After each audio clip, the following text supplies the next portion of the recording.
And now, from the Marquee Media Studio inside Mark Tank, it's the Mark Haney Show. Yes, this is the Mark Haney Show, and we are on a mission to ignite the entrepreneurial revolution right here in the hometown we love, and we're doing that by building the Backyard Advantage, the most connected community in the world for local entrepreneurs.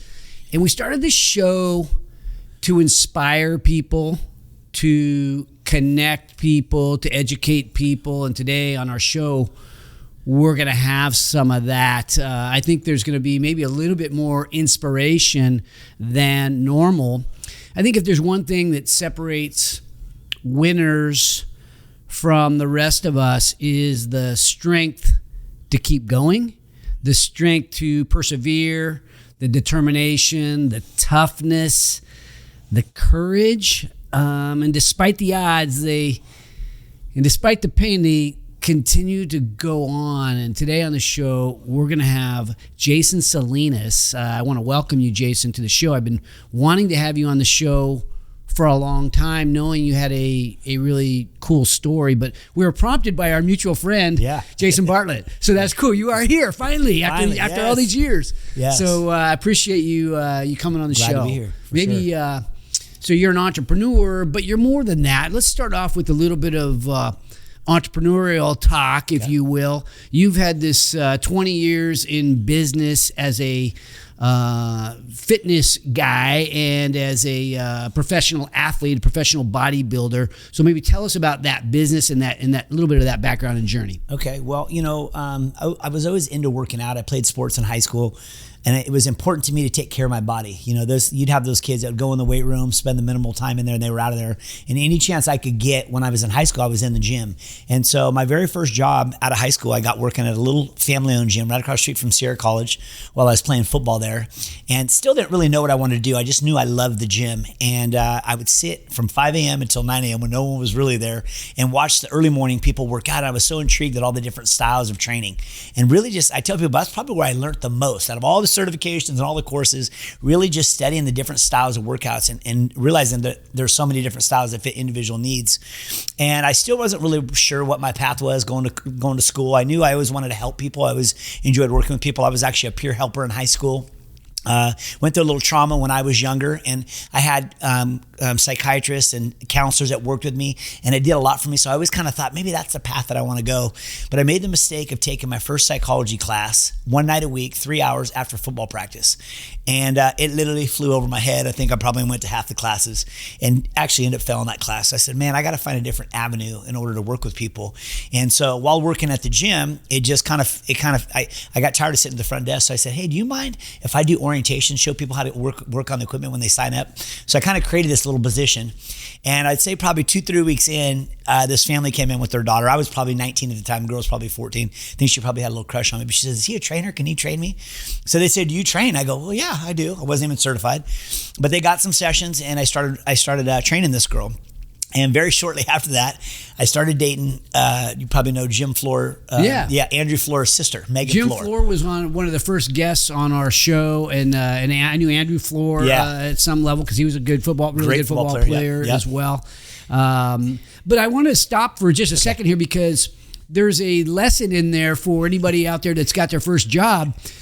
If you see something that you think you can add value in, like orientation or, don't be afraid to step up and create yourself your own position. So anyway, continue with your stories.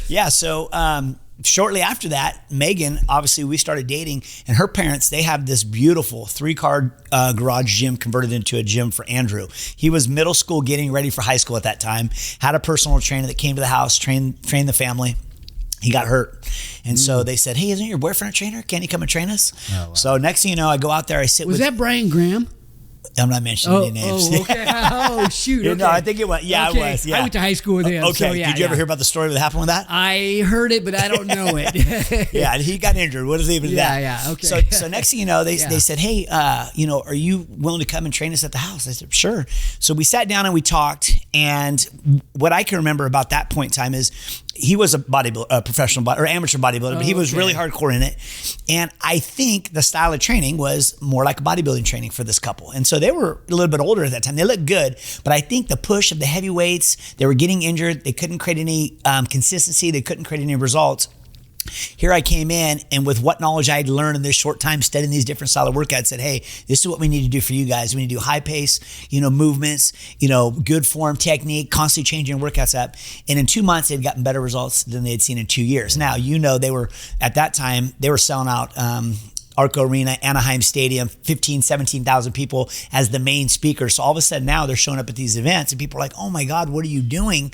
And they said, we got a new trainer. Right. And so next thing you know, all the local Granite Bay Diamonds that were underneath them were, can he train us at your house? So next thing you know, I've got a schedule. Yeah, he was big in Amway. Yeah. So I've big speaker. I've got a schedule. I'm training probably, 10 to 12 people twice to 3 times a week. And so I kind of created my own personal training business right here. Sweet. And so still wasn't really sure if that's what I wanted to do. I was kind of, being young, having fun, running around with Jason Bartlett at that time. So, doing a little bit of everything. And I remember, but I was always a hustler. I mean, I tell people, when we talk about, I got out, the minute I turned 18, I moved out. I was working 2 jobs. I got a job at 5 a.m. there. Then I went and did a temp student job for the state. And I always was just trying to hustle and grind. And so I never was depending on anybody for anything. And so during this transition of training these clients, not really sure if that was kind of the mark for me. I was still kind of going to school at Sierra. I said I was on the 5-year plan at Sierra College. And I had a defining moment. I had an apartment fire and lost everything in my apartment. I was too prideful to move home. And so that's what really kind of kicked me into a gear where I was like, okay, I got to get serious and figure out what I want to do. And so I had, at the time, had transitioned and started working for 24 Hour Fitness, a big corporation, and was really enjoying that, but there wasn't consistency. I'd have 1 month where I was there, next month I'm kind of running around. And they came to me a couple of times. They said, hey, you have the potential to be a manager, but you got to be more consistent. So I was like, hey guys, I'm ready. You want me to work weekends, whatever it is, I'll do it. I want to get that position. I always liked cutting my buddy's hair too. So I thought I wanted to be a hairstylist. So I'd enrolled, I got into Sac State, but it wasn't starting until the fall. And I also enrolled in cosmetology school. I said, whatever one comes first is where I'm going to put that energy. And so they came to me about a month later and said, hey, we're going to have you be basically the fitness manager in charge of the trainers of 24 Hour Fitness, the brand new one opening up right by the Auto Mall. So I said, let's do it. It was, you go from making maybe $20,000 a year to $65,000 my first year at 19 years old. I was like, okay, I'm ready for this thing. And so then that's good money, but at that time that was a lot of money. That's a lot of money at that time. I'd always depended on having a roommate or two. Now is for the first time had my own apartment, had no debt, went and bought my first car. That'd be like making 120 grand a year now or something. It felt like it. Yes, for sure. And so, but when I did that, they said, guess what? Here's the thing though. You can't train clients anymore. You now got to train the trainers to do what you've been doing to be successful in these last couple of years. And so it was kind of a new thing for me to adapt to, really enjoy both. I enjoy obviously training clients, but I also like working with people who are looking at owning their own business and becoming their own trainer and teaching them all the insights to be successful. So it's kind of something I really enjoy. And I think at that time, because I had such a big pool of trainers coming to the big gym, was a lot easier. Now I find it harder to really find somebody who's as passionate about training as I am, that's willing to invest the time. I'm saying, hey, you come and shadow with me. The sooner and the more time you invest, the faster I'll get you to where you need to be. They start and then they fall off. It's the craziest thing. So if there was a struggle, I'm still learning on how to attract that, I think, right now for me. Well, 20 years in business, and you mentioned that, watching some of these athletes work out when you're in your first job, but fitness has changed a little bit. I was over there. You invited me. I wanted you to come on the show. You said, "Why don't you come over and work out?" And I'll admit I was very intimidated. Went over there, and you were gentle with me. Took it nice and easy. I went with the light weights, but the workout that you put us through, it was kind of like a circuit training. You didn't get a lot of rest in between. You picked 4 exercises, and we bounced from circuit to circuit. And we went through those 4 exercises 4 times, and then we changed to another set of exercises, and that continued for a while until I was exhausted and I had to quit. Yes. But is that the traditional workout that you would put a Yeah. You know, a middle-aged man or an old man or a middle-aged man? Because there are some other guys working out with us. Yeah, so to be honest with you, I would start anybody with a full body workout. Okay. Now, when we were younger, you know, you jumped right into the splits, chest and tries, back and bis, legs, shoulders, and I did that for years. And even when I did that style of workout, or when I go back to it now, I still put things together. Now, you said circuit training. I've had people go, oh, we're doing circuit training. I always like to say we're doing mass supersetting. Yeah. To me, circuit training is you're going to be on station 1, I'm going to be on station 2. We're going to go for 30 seconds or a minute, and then we'll rotate. This, you're still pushing 12 to 15 reps, and then you can actually increase the set once you get used to the conditioning of the set. And I start everybody off slow, not just you, but anybody, because I don't want to be that trainer. And for guys, it takes a lot for them to come in and work out with a male trainer and not think they're going to try to bury them and put themselves here. So I tell everybody, start out slow. I usually would tell them, hey, you did 4 sets, you did our exact workout, but I would even tell somebody new, just do 2. Okay. I got 2 big guys I just started with.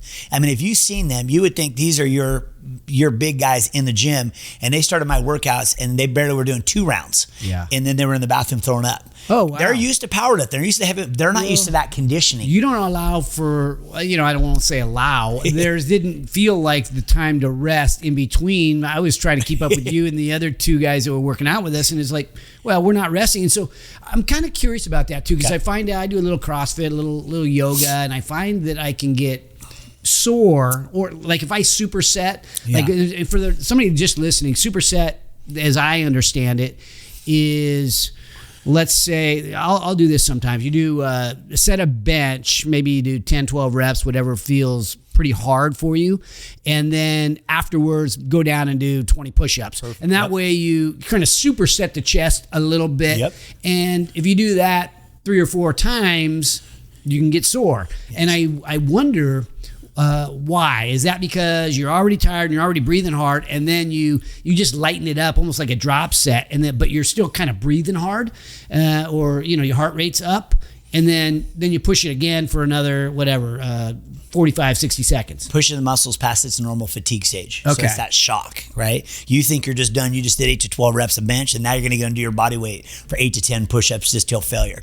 So it's kind of that exact same concept that you just said.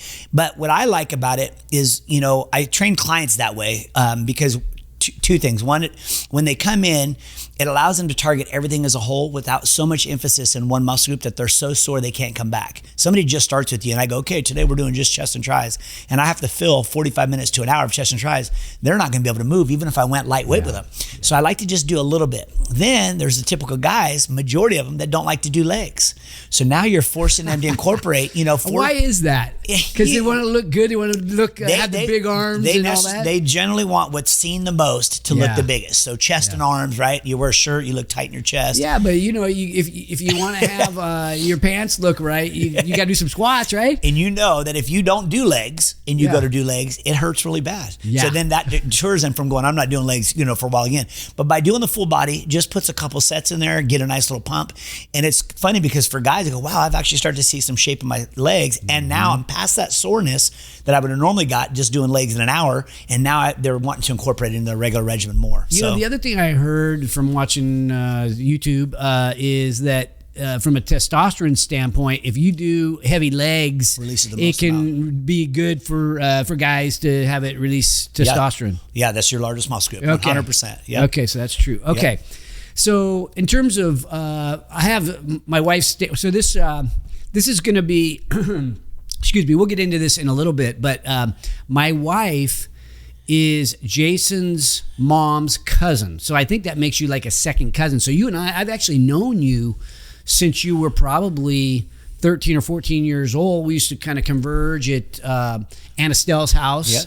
Yep. That'd be your grandmother, right? Your grandma's house for Easter, and there'd be 100 plus people all playing horseshoes and having a good time and so on. So I've known you, but I didn't know you very well. And maybe I still don't as much. So getting to know you a little bit better.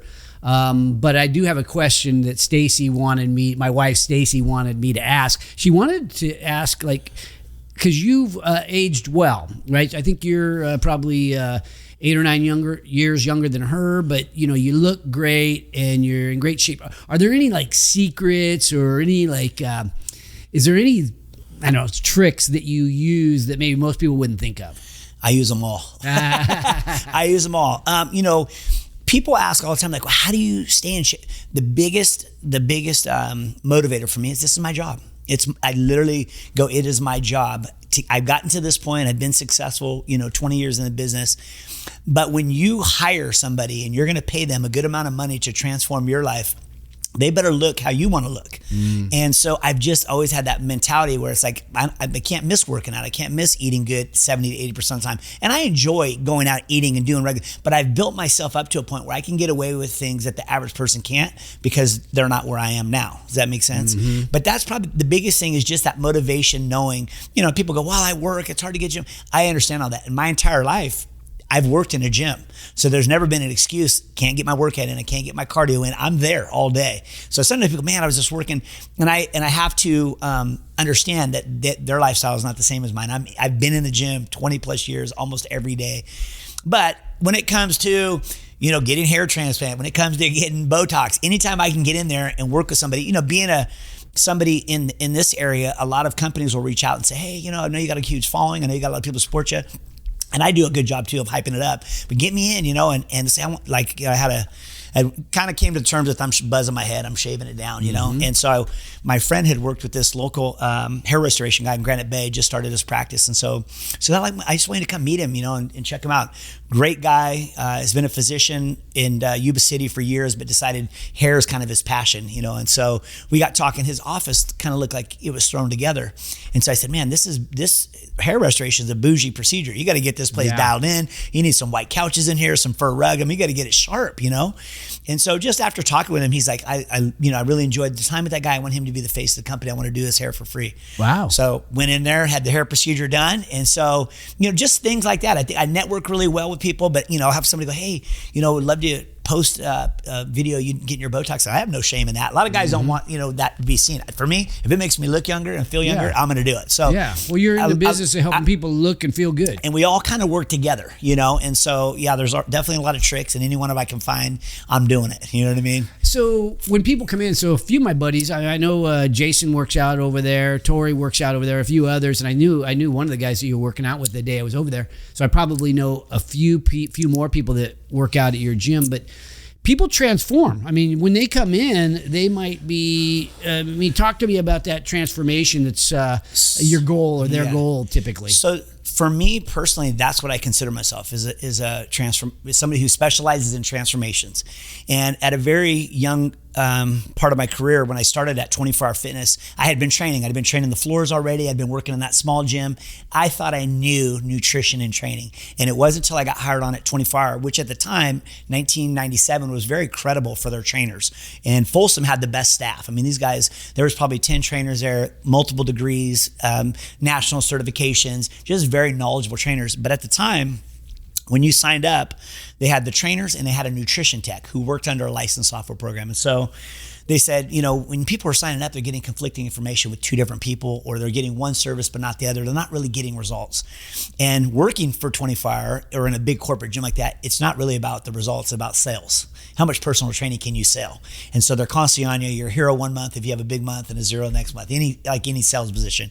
And so they're constantly, the highs and the lows of the sales, not really worried about the results. But one thing that was very fortunate for me is when I came in, they go, we're going to do away with these nutrition techs, and we're going to send the trainers to school and teach them the same software program and make them become the nutrition tech.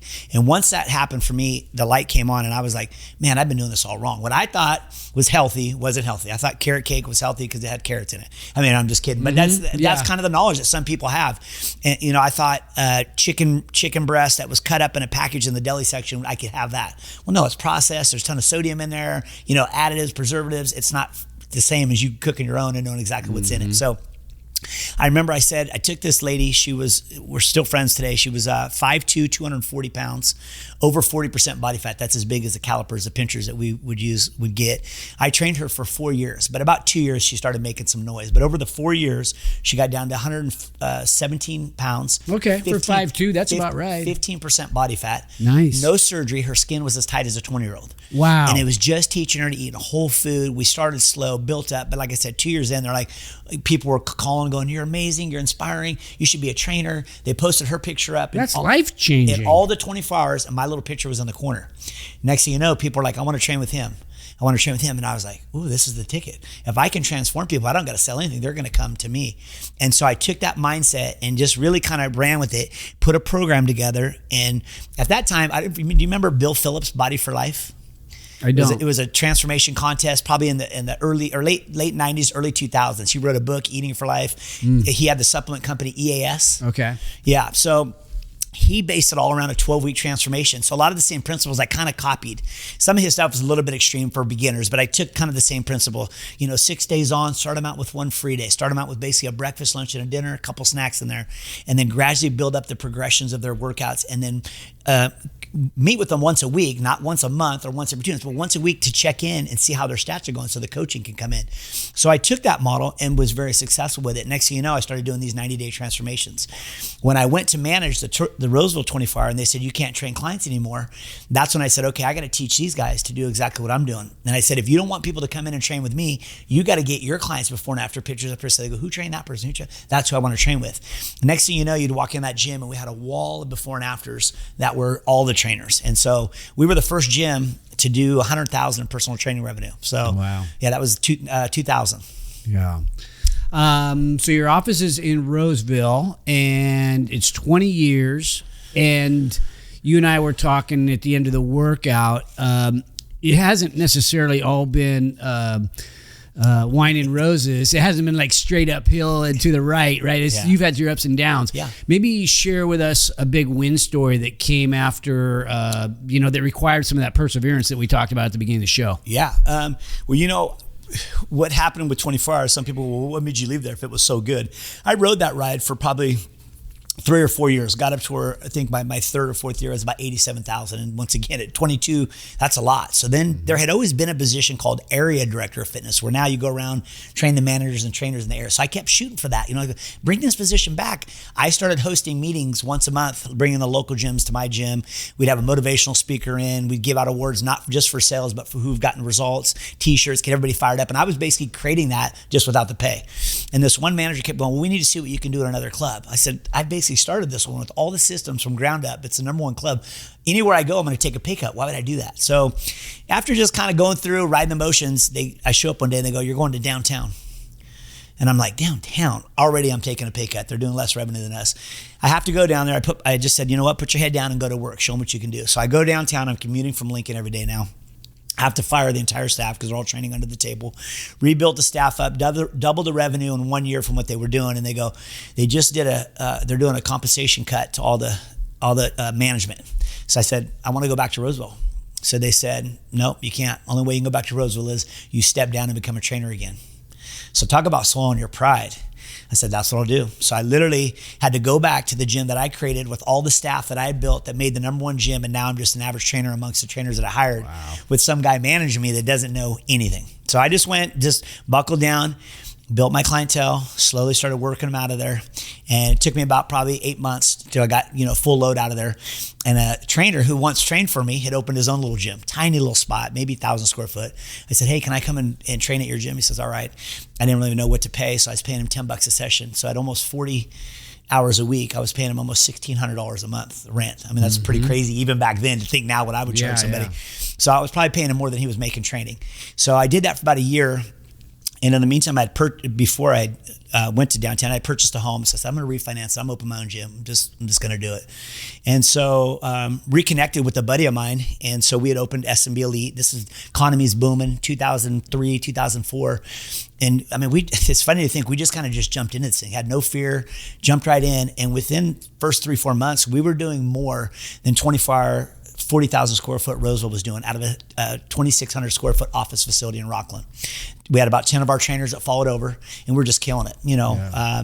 Really overexpanded. Probably did some things that we probably shouldn't have done. And then all of a sudden you start to see the change in the economy.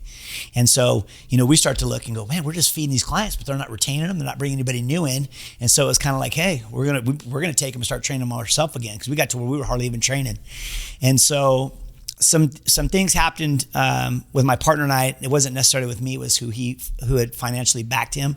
They were like, hey, where's our investment on our loan? And so he decided to leave. SMB was kind of taking its toll and downward spiral. And I was like, man, what am I going to do? I still got a handful of trainers here that I want to feed, but are we going to be able to stay here? Our rent was $16,000 a month in Rockland during that time for 2,600 square feet. Whoa. We had some shady stuff done on our lease that our landlord wasn't willing to fix. And so I was like, we're not going to pay anymore. We'll have to go somewhere else. So I had a good friend and client. I'll never forget this. This was a turning point for me, and I'm so grateful for them. But I can remember them saying, hey, we'll help get a building for you. We know you're not gonna be able to hear, let's look around. So we start looking around and we find something over by Rockland High School. It's 1,000 square foot. I'm as excited as I could be. Looking back, I'd have never fit in 1,000 square foot, but I was excited. Him and I go to lunch afterwards. And literally, I got a week and a half when we're supposed to be out of the gym. And we go into this, it's like a Chinese restaurant or something. And we get done eating. I'm all excited. And I get a fortune cookie. And the fortune cookie says, don't do what you can't do on your own. And I look up at this guy and I'm like, they can't help me. They can't help me. I can't have them help me. It was a Friday, so I don't say anything to him. So I go back to the gym, get on, what was it at, not Marketplace, but freaking, what's the thing where we used to look for deals online and real estate? Craigslist. Yes, Craigslist. I get on Craigslist and I find the location where I'm at now. And it's first and last, no credit check. I got the cash. I go over there right there, peeking in the window, and it's a bunch of cubbies. It must have been a mortgage office, and it was like boiler room. They just scattered out of there. But I could just see the vision of that box. So I called, I said, hey, they're like, well, the owner's not in until Tuesday. I got to be out of my place at Wednesday. I'll be there Tuesday. So I show up, and he's just real lackadaisical taking me through. I said, I want this place. How fast can you get these cubbies out of here? Here's the cash. So literally a couple buddies who moved over. And so that was, because I thought literally I was going to lose everything at that point in time, from having this high to a low. And we get in there. And then it's just grinding it out, By that point now, I'm starting to go through this divorce, but I at least got my own place, And so just the momentum kind of slowly started building up. Energy started changing. Things kind of got bigger and bigger. And my model kind of changed with time. I'd always been a big believer in one-on-one. At that time, early 2000s, there was a lot of big group trainings. And what I feel is when you do group trainings of more than 5 to 10, or I would say more than 5, the personal gets thrown out the window. And so where you can really get in and dig in, ask people, what are you eating? What are you doing? Can I help you? That coaching goes away. You might get a good workout, but you're not seeing a lot of transformations done that way.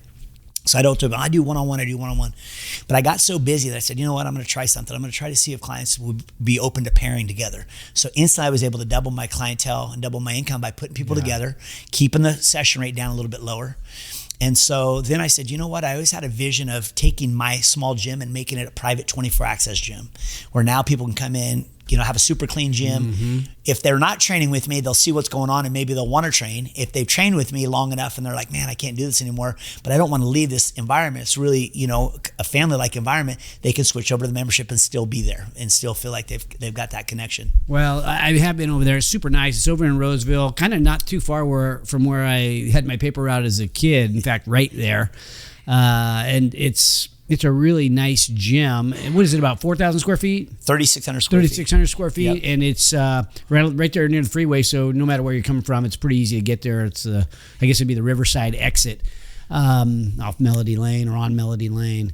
I'm going to switch gears a little bit and talk a little bit. I want to maybe go a little bit deeper here. As I mentioned earlier, I've known you for a long time, and I never really knew your story. I'm one of these, so I married into your family, basically, is what happened. And so your mom, your mom is your grandma is my mother-in-law's sister, right? So I knew you, but I didn't know you, but I knew that there had been maybe some trouble in your family or with you potentially, but I never really knew it. I asked my wife Stacy; she didn't seem to know the story. And recently, you had sent me a video that had you talking to the Sacramento Children's Home, and that's when sort of the light bulb went off for me. And so maybe tell the story, if you don't mind. You've started a charity more recently, Kicks for Kids, and you give out shoes to deserving children, underprivileged kids, and but you lied when you were 8, and that led to probably a lot of this hustler, scrappiness, perseverance type of person that you are. I have to imagine it did. Something happened when you were about 8, and that had to just like shape everything differently. Yeah, so my mom and dad, they divorced when I was real young. From what I've heard, they had an amicable early relationship. My dad then remarried. I was probably around 3 or 4, and he actually got full custody of me. And so living with him full time, I saw my mom every other weekend. This relationship with my dad and his new wife started out real nice, and then it kind of grew into something that was a little different. It was almost two-sided. When he was home, everything was great. Dinner was made. There was helping with homework. When he was gone, he was a firefighter, so he worked 24-hour shifts, one day on, one day off. When he was gone, this stepmother of mine was just a different person. Took out a lot of her anger from me being from something else on me. Was very abusive physically, mentally. I mean, did a lot of different weird things. I mean, from making me eat certain foods at night, I couldn't leave till the dinner table was gone, right? I wouldn't be able to go to sleep. Gizzards and Brussels. I mean, just weird things. I look back. Kid. I was a kid, yes. And so, I can remember sitting there at midnight, bobbing my head at the table. I'd finally shove it in my pajama pants and then go to the bathroom and throw it out, and I'd eat it all at night. I mean, just different little mental things. And no one really ever knew of the abuse. I never said anything when I came to my mom's house. I'm sure my grandma, being as in tune as she was, always thought something. She just didn't want to push me, how are you? Are you okay? And I know as I'm older now and I look back, looking into her eyes, she knew something was going on. She just wasn't, going to push on it. And so this went on for a couple years, and it got to a point where I showed up one night home from visitation. Actually, my grandma dropped me off. Her and my stepmom kind of got in a little altercation because we were just a little bit late, and I remember them screaming back and forth at each other. And I went in the house, and she says, go get the mop. And back then, the mops that you would clean floors with were heavy duty. They're not real light like they are now, and they have the squeegee on the bottom. Oh, yeah. And so I remember hitting me with that, probably 10, 15 times. Said, go get your belt. And I had a leather belt like the firemen's wore with about a 2-pound fire engine belt buckle. Hit me with that probably 10, 15 times, and my dad happened to call. And she says, you need to come home. Jason's been beaten real bad by his mom and grandma. So now in the next 20 minutes had concocted this whole story of what had happened to me. So they took me to the hospital. Police came, interviewed me at the hospital, sent me home with my dad and my stepmom. And then, of course, the next day they said, hey, we want to bring you back down for some more questioning. In the meantime, they'd already had my mom, grandma, grandpa interviewed on lie detector test, and they knew that they didn't do it. So we go to the police station. They say, hey, we want to talk to you about it. Tell us the truth. I was still going with the same story. Being a 7-year-old kid, you're scared. You don't want to change your story. You don't want to change your story. Yeah. So they said, we're going to take you somewhere safe. And so they take me out the back door, put me in a vehicle, and they drive me to the Sacramento Children's Receiving Home. Sacramento Children's Receiving Home. Right there on Watt Avenue. Yeah. Uh-huh. So you show up, and as I'm older now, I look back when I try to describe to people that first day going in there, it almost reminds you of somebody checking into jail. You check in, fingerprint you, take your clothes off that you have on, take you into a room, give you a pair of used jeans, socks, underwear, everything's used, take you to your little bunk, and then there you go. Now, most of the kids in the Sacramento Children's Receiving Home are there maybe a week to 2 weeks as they transfer in between foster parents. I was there for 8 months. 8 months. 2 weeks in, I met with the psychiatrist, really got along with him, and it was the first time I was able to open up and tell the truth. I said, hey, this has been going on for a long time. I feel safe in here. My stepmom's the one that's been doing this. And you felt safer in there. I felt safe in there. That's, yeah. Yeah. Sheesh. And like, I got a chance to go back and talk to the kids, and I told them, I said, hey, if there's one thing, if I can share with you is that at a young age, even right then, I was able to tell people my story. And so by doing that, it's allowed me to open up and move forward. And so, sometimes people who carry their drama or their trauma with them, it seems to, hold them back from moving forward and achieving what they want to achieve. So talking about it. Yeah. And knowing that those people that are there putting in their time and effort really want to help you. I mean, those guys aren't making no money. They're true people that are passionate about helping, these kids and being there for them. And the sad part is when I went back, it's changed so much now that they can't even hug on these kids. They can't physically touch them. They can't love on them, can't nothing. So these kids are there, maybe hearing it, but not feeling, even that connection. They may be having an experience maybe similar to what you may have had or you had. and nobody's even there to give them a hug. Can't even give them a hug. Yeah, it's crazy. It's crazy. So yeah, you know, after telling the story, they're just like, okay, well, here you have an 8-year-old now who's told 2 different stories. We're going to keep him in here while we go through the whole court process. So charges were pressed against my stepmother at the time, and here I am at 8 years old, going to court, testifying in front of a jury, standing up, pointing her out. I mean, it's happened so long ago, but when I think back, it's like crazy to think to be able to experience all that, you know? Yeah. And so while I was in there, this kind of leads to the Kicks for Kids story. My mom had said, hey, is there anything I can bring you? You know, and I said, you know, I really would like the new Nike Cortezes. They just came out, and they're the white ones with the red swoosh, little blue trim. Forrest Gump wore them in the movie Forrest Gump. And so she brought those to me, and literally my eyes lit up the minute I seen her. You know, I don't think I wore them outside for a week. You know, kept the tissue in there, kept them in the box. I mean, just took care of these, but they gave me my own identity to have something brand new when everything else I had was used, and my own like kind of style. I have a shoe addiction now that I said was created by that first pair of shoes all the way back then. And so as I got older, I said, hey, I want to do something. I want to create a cause. I want to do something. I want to know that when I leave this earth, I can say, hey, I created a legacy that wasn't just about myself, and show my kids, you know, it's about helping other people, you know, as well. And so I said, what if I start Kicks for Kids, and we take them down to the children's receiving home right at Christmas, and they have that same feeling as experience. And I'm never the one, I don't really ever like to just ask people for something. So I said, okay, what can I put on the back end of it? So I said, for every pair of shoes you bring down, I'll give you a raffle ticket. And if it happens to be a name brand, because I remember that name brand meant so much to me. And a lot of these kids, one, have never had a pair of new shoes, but have never had a brand name pair of shoes. So I'll give you 2 raffle tickets. So we'll come down, and then we'll raffle them off when we take them down, and I'll give away 18 sessions of training, which is about $1,200 worth of training. So I don't feel like I'm just asking without giving. And so that has grown. We went from 60 shoes. This is our 10th year, from 68 pairs of shoes to almost 300 last year.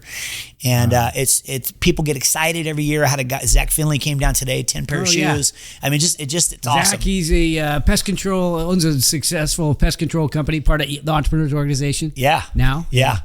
So cool. It was great to see him come down, and you know, it just, like I said, it just gets exciting to just see the ball start rolling, you know. Wow, that's really cool. And so if somebody may be listening to this thinking about that, we, as you walked in today, you can see that we're starting to collect shoes. We've got a few boxes of shoes out there under our Christmas tree that we're going to take over to you. So you can, if you have some shoes, you can bring them here. But if you want to go in on that for that raffle, can they bring them to you? Yeah, is that open to the public? Open to the public, yeah. Okay. We can bring them down to SMB Elite, get a raffle ticket. We have some great prizes now. We've got, you know, Maro's Early Toast, Primo's Pizza, Baca's House. We've got some facials. Different clients are like, what can we throw into the raffles? And so everybody wants to donate and just make it so there's even more gifts and prizes. My buddy Brian Bennett, I think, might want to find. They do meals and stuff like that this time of year. I'll see if I can get him involved. Yeah, awesome. So yeah, then you give away these shoes to the kids at the Sacramento Children's Receiving Home. Yep. So we go down. First couple years, we just literally would pull up and then donate the shoes. And I think it was probably the 4th year. They didn't know who we were. No one ever said nothing. They're like, it's the same guy again.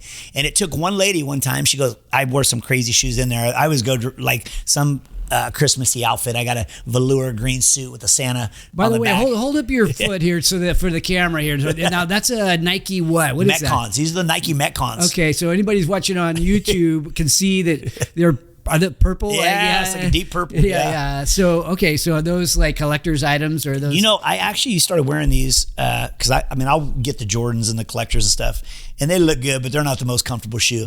This Metcon 5 is actually a workout shoe, and it's actually my 3rd pair, but they're super comfortable, light, breathable, and it's just a great workout shoe. So of course I'm in the gym all the time. So right now this is my favorite workout shoe, the Metcon 5s. The Metcon 5s. Okay, I interrupted you. So then the lady recognized you from years of dropping off shoes. She goes, wow, those are some crazy shoes. And I go, well, I have a shoe addiction that started when I was in here. She said, what? Wait a minute. She goes, what did you say? And so then I end up telling her story. She goes, oh my God, we got to have you back. I want to have you to tell a story. And so then I came in and met with the staff, and they've recognized me as alumni from being there. And so it's pretty cool. And I had always wanted to be there and actually hand the shoes out with the kids, but it's pretty private. And they had an incident where a girl had passed away a couple years ago that was in the children's home. Her friend was running away. She was actually going to stop her, got hit by a car on I-80.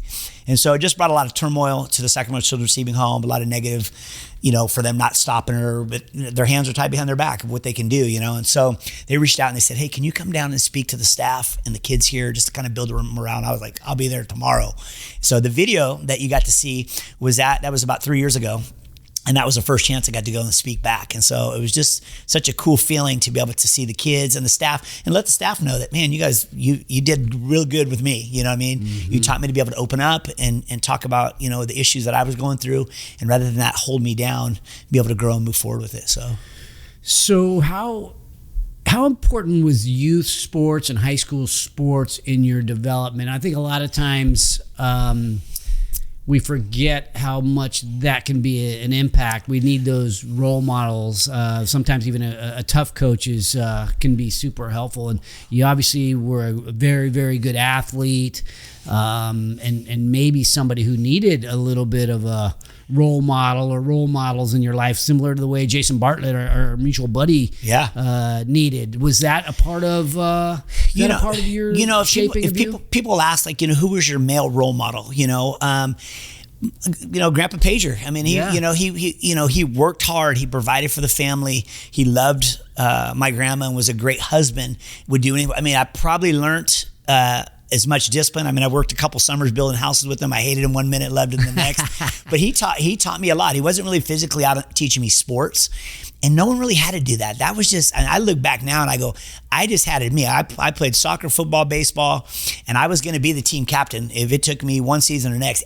My goal was I was going to be the leader of every team all the way from junior high all the way through high school. And I don't know where that comes from, but it was like when I'm on this team, I'm going to be one of the captains. And I've just always taken that role. And I think I took it when I became a manager to train the trainers. And it kind of falls into play with clients. The clients are like kind of my teammates, and it's kind of to build them up and get them excited and come at it with an approach that's different than when you think of your traditional trainer who's beating you up or yelling at you. I tell people, like, I'm here to coach you. I'm here to pick you up, coach you. And if anything, if I'm beating you up, you're going to regret, you're not going to want to come to the gym. But if I can give you the tools that you need and coach you through this, when you're not ready to follow your menu, hey, come in and let's get at least a good workout. There's going to be that time where it flips and you're ready to listen and learn.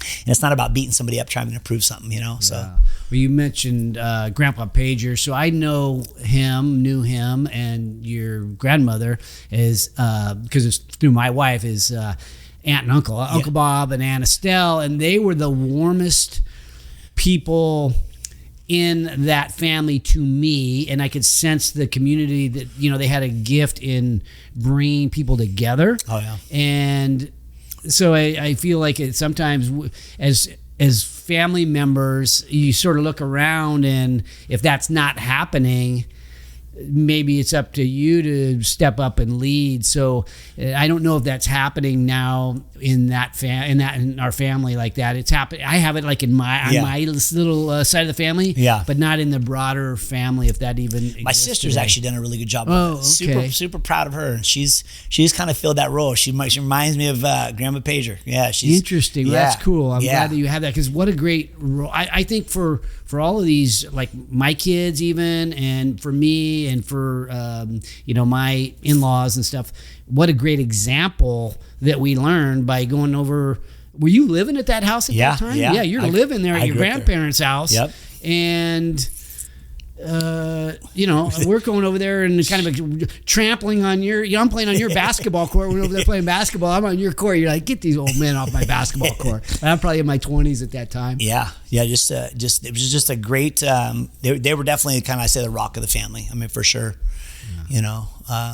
Very rarely, I don't think I ever seen them fight. Maybe once or twice, but just really just kind of set the tone. I think for a lot of aunts and uncles to kind of see how their relationship should be. So, all right, one more subject, and then I'll let you kind of close it out a little bit. You brought up as we were walking up the stairs into the studio here in my office, you brought up the Niners. You're a Niners fan. I'm a Niners fan.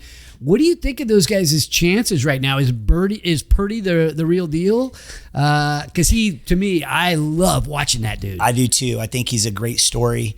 I think his poise and just the way he's not up or he's not down. He's just boom, dialed in. Yeah. It's fun watching him. I think he's got some great stars. Yeah, I mean, my days as a 49er fan go all the way back to Dwight Clark and Russ Francis and Joe Montana, Ronnie Lott.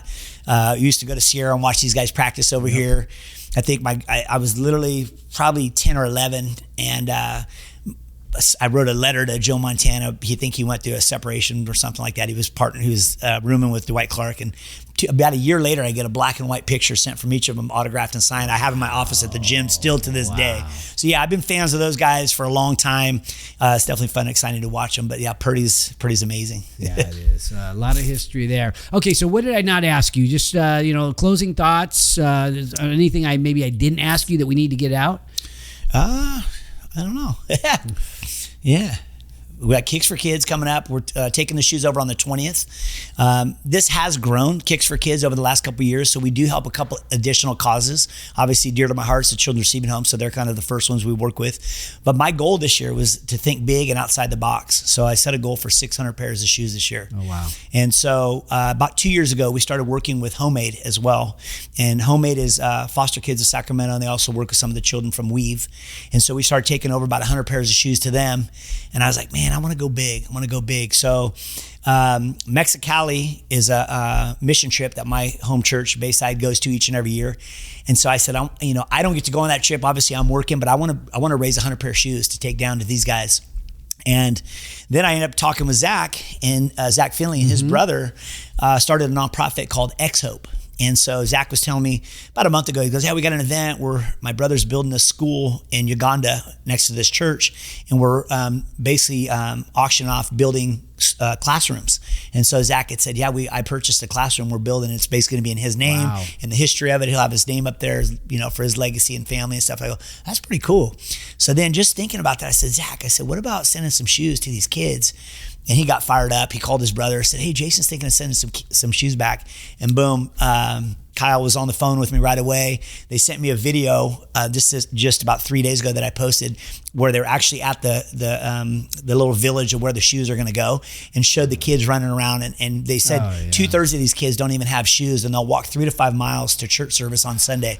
So I said, dude, we're sending 100 pair of shoes there. Oh my God. So we're thinking big, outside the box. I would love to be able to say that SMB Elite and Kicks for Kids is international this year. So talk about changing lives. That's our goal. Talk about helping people that need it, that deserve it. Yeah. Jason, I appreciate you coming in and being vulnerable on our show and sharing the stories. And it was, personal to me because I already knew some of the stuff, but I didn't know it directly. Yeah. So really do appreciate it. And thank you for having me. Yeah, 100%. Appreciate, successful business people in our community, when they're winning, they're giving back like you are. And, so that generosity is all part of building a successful business. And that's, congratulations on that. Awesome. Thank you. Yeah. Thanks for watching today's show. My goal for every episode is that you find a takeaway, something tangible you can use in your business today. And if you have a comment about a favorite takeaway, feel free to put it in the box below. And if you have a topic that you'd like me to bring up on the show, don't forget to let me know. And also, don't forget to subscribe to our YouTube channel if you want to learn more about entrepreneurship. Because at Haney Biz, we are always by your side.